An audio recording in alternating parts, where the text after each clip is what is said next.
नमस्कार. या व्हिडिओमध्ये आपण unit 2 chapter number 6 anatomy of flowering प्लांट्सचा पार्ट नंबर 2 बघणार आहोत. ह्या पार्टमध्ये आपण अॅनाटॉमी ऑफ रूट, स्टेम आणि लीफ यांचे डिटेल्स बघणार आहोत. त्याचबरोबर NCERT बुकमधली मार्किंग्सही बघणार आहोत. चला तर मग सुरू करूया. ह्या डायकॉट रूटचे मार्किंग्स तुम्ही करून घेऊ शकता, नोट डाऊन करून घेऊ शकता आणि मग त्याचे काय पार्ट्स आहेत ते आता आपण बघून घेऊया. तर डायकॉट रूटचे फ्रॉम आउटसाईड टू इनसाईड हे डिफरंट लेयर्समध्ये प्रेझेंट असतात. म्हणजे काय तर वेगवेगळ्या प्रकारचे सेल्स हे वेगवेगळ्या लेयरमध्ये प्रेझेंट असतात. ते कोणते कोणते आहेत बघूया.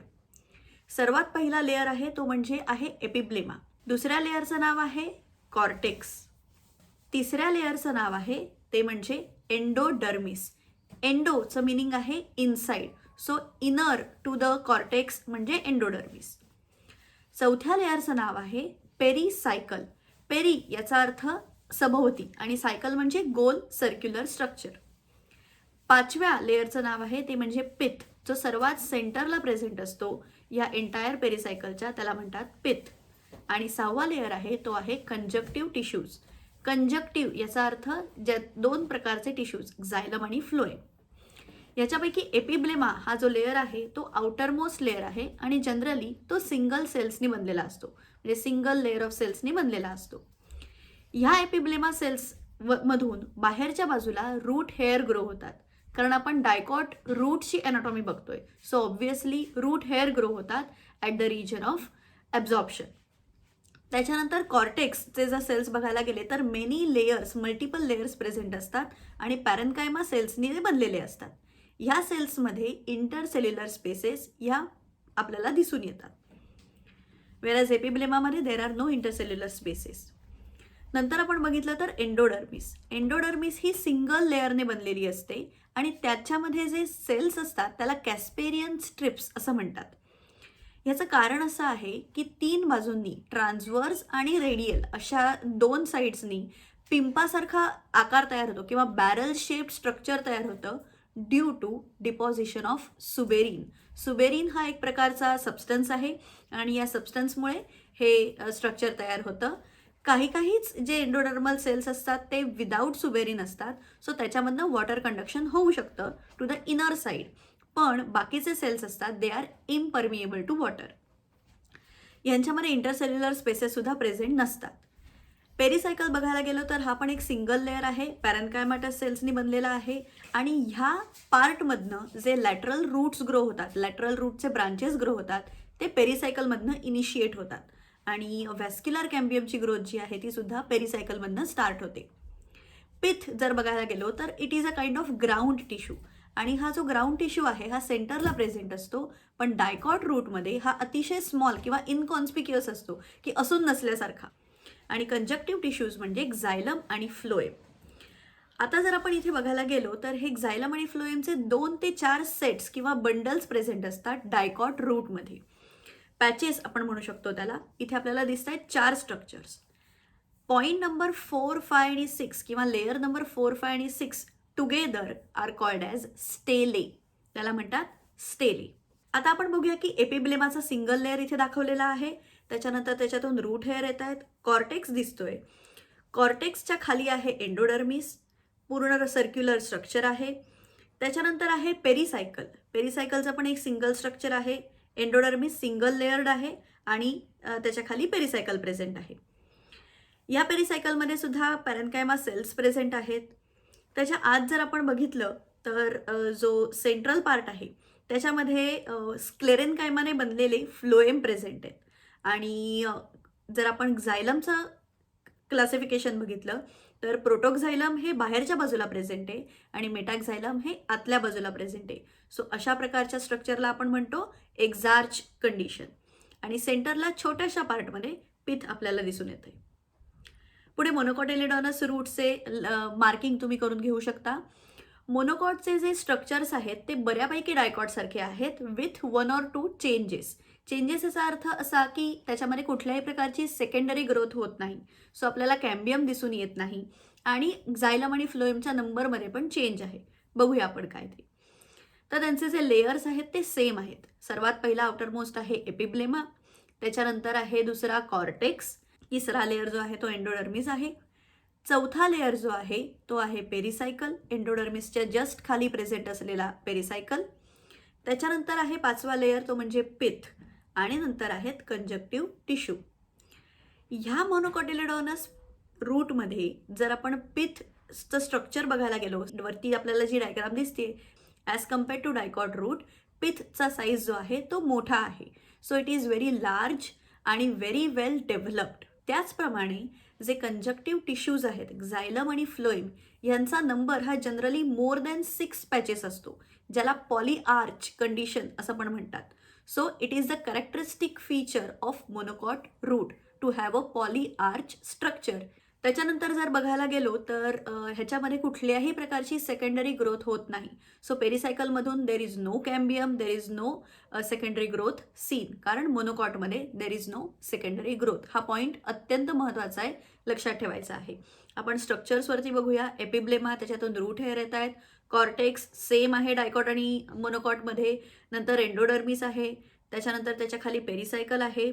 फ्लोएम स्ट्रक्चर्स आहेत, प्रोटोक्झायलम आहे आणि मेटाक्झायलम आहे, आणि आपल्याला पिथ दिसतोय. प्रोटोक्झायलम बाहेरच्या बाजूला, मेटाक्झायलम आतल्या बाजूला. So exarch condition same as dicot root. आणि पिथ हा आहे तो खूप लार्ज आहे विथ नो सेकंडरी ग्रोथ. पुढे बघूया आता. डायकॉट स्टेमचं तुम्ही मार्किंग नोट डाऊन करून घेऊ शकता आणि आपण त्याचे पॉईंट्स डिस्कस करूया. डायकॉट स्टेमचे पण डिफरंट लेयर्स प्रेझेंट असतात. Very well developed dicot stem आहे. त्याच्यामध्ये जर तुम्ही पहिलीही डायग्राम बघितली तर सेंटरला खूप मोठी लार्ज स्ट्रक्चर तयार होतं, ते म्हणजे खूप मोठं पिथ तयार होतं आहे. सो आपण बाहेरच्या लेअरपासून सुरुवात करूया. आउटरमोस्ट लेअर जो आहे तो आहे एपिडर्मिस. एपिडर्मिस याचा अर्थ असा होतो की skin, outer skin. So it's a very thin layer. एपिडर्मिसचा जो लेअर असतो तो थिन लेअर असतो आणि त्याच्यावर क्युटिकल प्रेझेंट असतं. क्युटिकल हे एक प्रकारचं प्रोटेक्टिव्ह स्ट्रक्चर आहे, वॅक्सी स्ट्रक्चर आहे, जे स्टेमवर प्रेझेंट असतं. त्याचबरोबर बऱ्याच ठिकाणी या स्टेम्सवर ट्रायकॉम्स असतात आणि स्टोमॅटा असतात. Stomata are important for transpiration. त्याच्यानंतर जर आपण दुसरा लेअर बघायला गेलो तर दुसरा लेअर आहे तो म्हणजे हायपोडर्मिस. हायपोचा अर्थ आहे below. So below the epidermis जो लेअर आहे त्याला म्हणतात हायपोडर्मिस, आणि डर्मा म्हणजे skin. So below the epidermis, hypodermis. हा हायपोडर्मिस हा कोलेनकायमा सेल्सनी बनलेला असतो आणि याचं मेन फंक्शन जे आहे ते म्हणजे to provide mechanical support to the young stem. Young स्टेममध्ये ही हायपोडर्मिस जी बनते ती स्क्लेरेनकायमॅटस टिश्यूजनी बनते आणि मेकॅनिकल स्ट्रेंथ देते, किंवा त्यांना खाली पडण्यापासून किंवा वाऱ्यापासून कोणत्याही प्रकारच्या एक्सटर्नल डॅमेजपासून वाचवण्याचं काम करते. तिसरा जो स्ट्रक्चर आहे, rounded parenchyma with large intercellular spaces इथे दिसतात, आणि ह्या स्ट्रक्चरला म्हणतात कॉर्टेक्स. जसा रूटमध्ये प्रेझेंट आहे तसाच स्टेममध्ये पण हा कॉर्टेक्स प्रेझेंट आहे. चौथा जो लेअर आहे स्टेममध्ये तो आहे एंडोडर्मिस. एंडो म्हणजे आतली किंवा inner. So inner skin is nothing but the endodermis. आणि या एंडोडर्मिसचे जर फीचर्स आपण बघायला गेलो तर it is very rich in starch grains, आणि हे जे ह्यालाच स्टार्च शीथ असं पण म्हणतात. पाचवा जो लेअर आहे तो आहे पेरिसायकल. ह्या पेरिसायकलमध्ये याची इम्पॉर्टन्स किंवा खासियत अशी आहे की it is present between the endodermis and the phloem. इकडची खालची जी डायग्राम आहे तिथे आपण बघू शकतो तर एंडोडर्मिस आणि फ्लोएमच्या मध्ये हे पेरिसायकल प्रेझेंट आहे, पॅचेसमध्ये प्रेझेंट आहे. आणि हे जे पॅचेस आहेत ते सेमी सर्क्युलर असतात. रूटमध्ये पेरिसायकल आहे तो सिंगल लेअर आहे, वेअर स्टेममध्ये हे सेमी सर्क्युलर पॅचेसच्या फॉर्ममध्ये हा पेरिसायकल प्रेझेंट असतो. सहावा पार्ट आहे जो नवीन आहे ॲज कम्पेअर्ड टू रूट, तो म्हणजे मेड्युलरी रेज. मेड्युलरी रेज ह्याच्यासाठी म्हणतात की जसे रेज हे मध्ये मध्ये ग्रो होतात, म्हणजे समजा आपण सन रेज बघितले की आपण ड्रॉ करतो तेव्हा सर्कलपासून आपण हे रेज ड्रॉ करतो, तसेच हे जे पॅरेन्कायमा सेल्स आहेत which are present in between the vascular bundles, हे रेज सारखे दिसतात जर आपण एंटायर स्ट्रक्चर टुगेदर बघितलं, म्हणून त्याला म्हणतात मेड्युलरी रेज. आणि पिथ जो आहे तो बऱ्यापैकी मोठा असतो मॅच्युअर्ड स्टेमचा, डायकॉट स्टेमचा, आणि तो पॅरेन्कायमॅटस सेल्सनी बनलेला असतो विथ लार्ज इंटरसेल्युलर स्पेसेस. जर आपण इथे डायग्राम बघितली तर डायग्राममध्ये आपल्याला दिसेल की इथे शूट हेअर प्रेझेंट आहे. तिथे ही डायग्राममध्ये थोडीशी मिस्टेक आहे. इट इज शूट हेअर, ज्याला ट्रायकॉम असं पण म्हणतात. स्टेमला आपण शूट असं पण म्हणतो. आणि त्याच्या खाली नंतर क्युटिकलचा वॅक्सी लेअर प्रेझेंट आहे. It is a protective layer, ज्याच्यामुळे जे ट्रान्सपिरेशन आहे किंवा जो एक्सेसिव्ह वॉटर लॉस आहे तो अवॉइड केला जातो. त्याचबरोबर ग्रीन स्टेम्सवर किंवा यंग स्टेम्सवर स्टोमॅटासुद्धा प्रेझेंट असतात. एपिडर्मिस, हायपोडर्मिस आणि एंडोडर्मिस बघू शकतो आपण. हायपोडर्मिस आणि एंडोडर्मिसच्या मध्ये कॉर्टेक्स प्रेझेंट आहे. त्याच्या खाली सेमीसर्क्युलर पेरिसायकल स्ट्रक्चर प्रेझेंट आहे. फ्लोएम प्रेझेंट आहे. कॅम्बियमची ग्रोथ ही मेटाक्झायलम आणि फ्लोएमच्या मध्ये होतीये. डायग्राममध्ये बघू शकतो आपण. पुढे प्रोटोक्झायलम हा आतल्या बाजूला आहे आणि मेटाक्झायलम हा बाहेरच्या बाजूला आहे. So it is a endarch structure. आणि मेड्युलरी रेजचं स्ट्रक्चर इथे डायग्राममध्ये तुम्ही बघू शकता विथ लार्ज पिथ. इथे जर इम्पॉर्टंट पॉईंट आपण एक बघायला गेलो तर characteristic feature of this dicot stem काय आहे. डायकॉट स्टेमला ओळखण्यासाठी किंवा एखादा प्लांट डायकॉट आहे की मोनोकॉट आहे हे त्याच्या क्रॉस सेक्शन ऑफ स्टेमवरनं आपल्याला ओळखायचं असेल तर ती कॅरेक्टरिस्टिक फीचर म्हणजे व्हॅस्क्युलर बंडलची रिंग.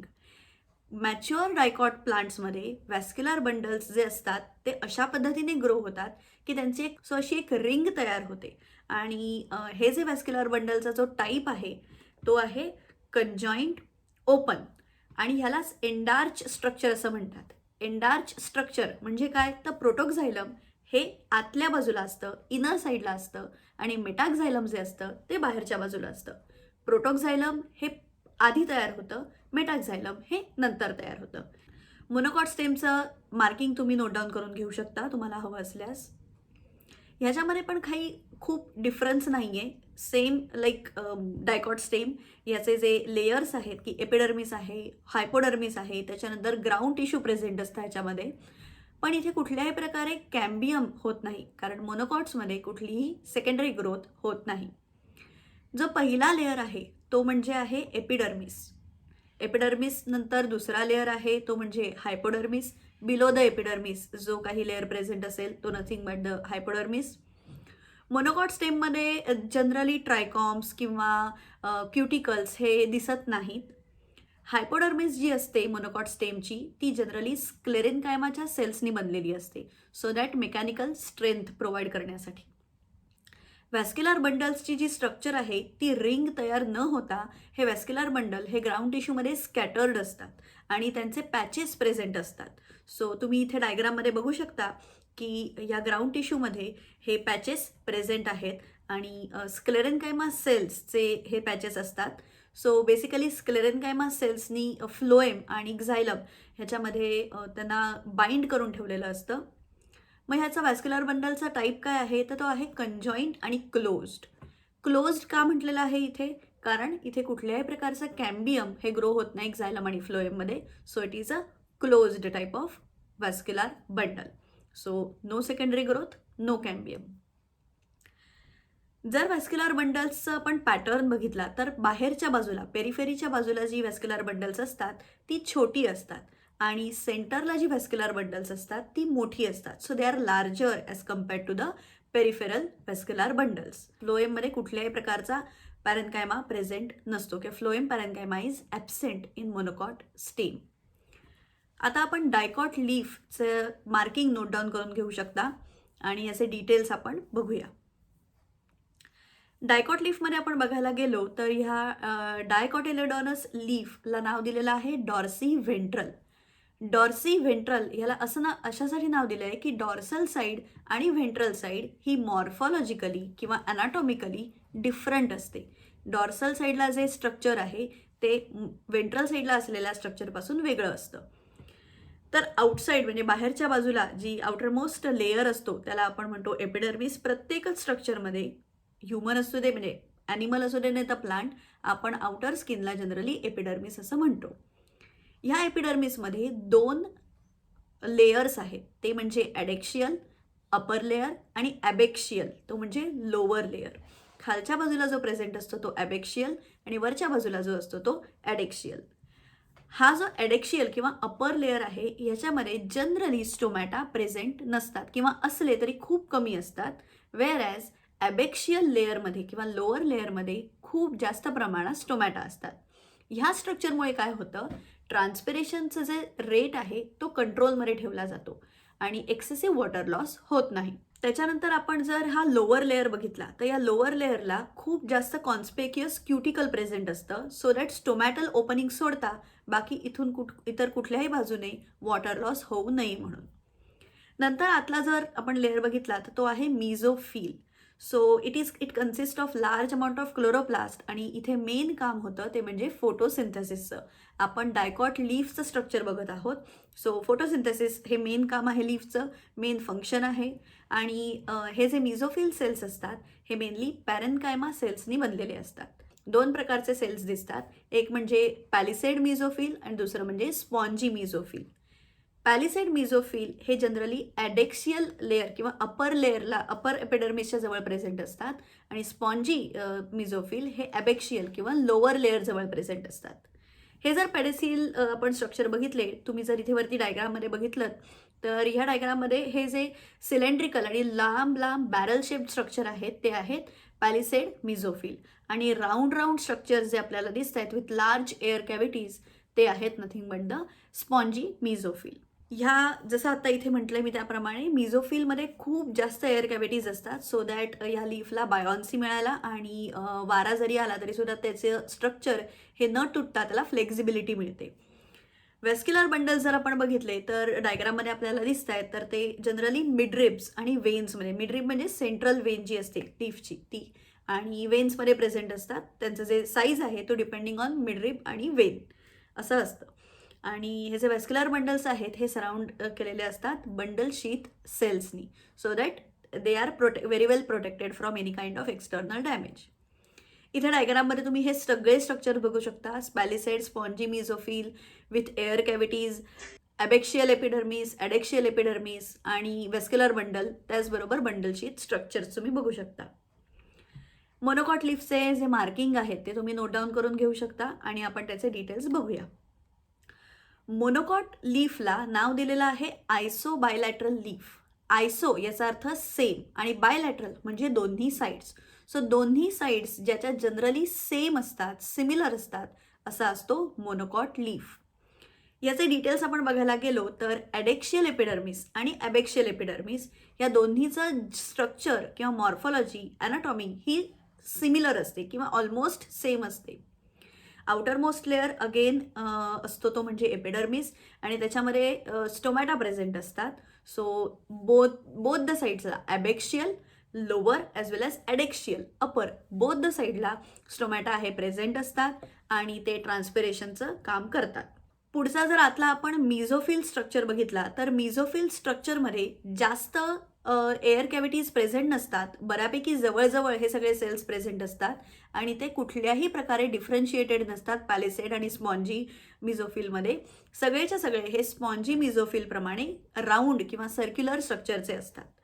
जर ग्रासेस आपण बघितले तर ग्रासेसमध्ये जेव्हा खूप जास्त ऊन असतं तेव्हा वॉटर लॉस कमीत कमी व्हावा ह्यासाठी ह्या स्ट्रक्चर्समध्ये जे लार्ज एम्प्टी स्पेसेस प्रेझेंट आहेत त्या एम्प्टी स्पेसेसमधनं पाणी निघून जाऊन तो जो ग्रासचा जो लीफ आहे ते कम्प्लिटली कर्ल होऊन जातं आणि ह्याच्यासाठी बुलिफॉर्म सेल्स हे स्पेशलाइज्ड सेल्स प्रेझेंट असतात. हे बुलिफॉर्म सेल्स काम करतात. सो हे काय करतात, या लीफला जेव्हा खूप जास्त सनलाईट किंवा खूप जास्त ड्रायनेस असेल, खूप जास्त हीट असेल, त्यावेळेला हे लीफ स्ट्रक्चर्स कर्ल होतात आणि मॅक्झिमम वॉटर लॉसपासनं त्याचं प्रिव्हेन्शन केलं जातं. आणि जेव्हा मॉडरेट ॲडिक्वेट टेम्परेचर, हीट आणि सनलाईट असेल त्यावेळेला हे बुलिफॉर्म सेल्स जे असतात ते ओपन होतात आणि मॅक्झिमम सरफेस हा एक्सपोज केला जातो for transpiration as well as for photosynthesis. हे आहे मोनोकॉट लीफ. तुम्हाला जर हा व्हिडिओ आवडला असेल तर जरूर शेअर करा, लाईक करा आणि कमेंट करा आणि माझ्या चॅनलला सबस्क्राईब करायला अजिबात विसरू नका. हा व्हिडिओ तुम्ही पहिल्यांदा बघत असाल तर ह्याच्या आधी पार्ट 1 जो पब्लिश केला होता तो तुम्ही माझ्या चॅनलवर जाऊन बघू शकता आणि याच्या पुढच्या व्हिडिओमध्ये ॲनाटॉमी ऑफ फ्लॉवरिंग प्लांटचा पार्ट 3 मी कव्हर करणार आहे, तर जरूर बघा. धन्यवाद.